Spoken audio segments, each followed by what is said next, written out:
Hello, ladies and gentlemen. Thank you for watching The Dolman Show.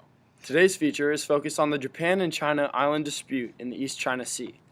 In this crisis, tensions heat up as Japan and China both have laid claim to these islands. Japan calls them the Senkaku Islands and has had possession of them since 1895. The Chinese, on the other hand, argue that they had control of this archipelago, which they call the Diaoyu Islands, and that Japan unlawfully seized them in 1895 as a result of a treaty ending the First Sino-Japanese War, which gave parts of China to Japan. These parts of China taken by Japan were returned after World War II. However, China recently has claimed that these islands were taken in 1895 and never returned. I'm here today with our Chief Executive, President Obama, as well as our mission to the United Nations Ambassador Samantha Powers, and our Secretary of State, John Kerry. We're looking forward to hearing what advice both have to say to President Obama regarding this conflict. Thank you, Anders. So, Ambassador Powers, what advice do you have regarding this issue, and why should the United States get involved? As Ambassador to the United Nations, I speak on behalf of the interests of the world as a whole. At the United Nations, our main goal is to establish and maintain global peace and to avoid world war at all costs.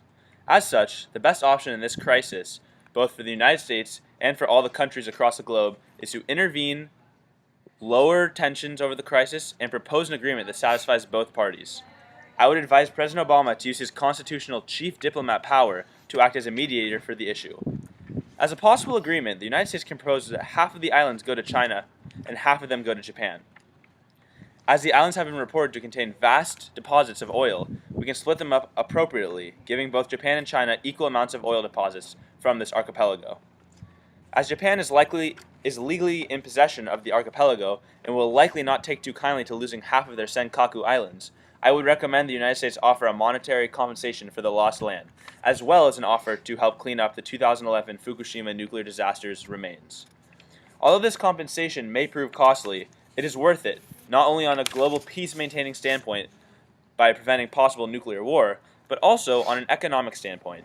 If this crisis continues to escalate, which is very likely as tensions increase from both countries, and shots are fired, the United States has to aid Japan against China due to the 1960 Treaty of Mutual Cooperation and Security, which forces the United States to back up Japan in the case of war. Aside from the cost of war and the toll on American society, this would cause tensions between the U.S. and China, which would negatively impact American trade relations with a crucial partner and hurt the American economy. To help cover the cost of Japan's monetary compensation, the United Nations will raise and contribute funds. So, while it may seem less than optimal to give Japan a compensation for lost land, it is much, much better than entering into war with China and losing an important trade partner. Furthermore, cleaning up the terrible Fukushima nuclear reactor will only help to take care of a huge, expensive mess that has been polluting our planet for several years. I hope that answers your question, Mr. President. Thank you, Ambassador Powers. Now then, Mr. Kerry, can you please give me your view? As Secretary of State, I must observe all the options on the table. Japan can adopt a policy of appeasement and submit the islands to become part of China's string of pearls. However, the United States could also walk away from its agreement with Japan, but Japan would surely evict the United States from its enormous amount of military bases located around all of Asia and the East and South China Sea.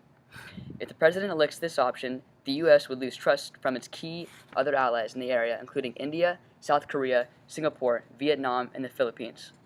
After World War II, when the Japanese lost to the Allies, we vowed to protect them in all land disputes as long as Japan remained demilitarized. The United States has built and maintained numerous key military bases located around Asia and on Japanese land.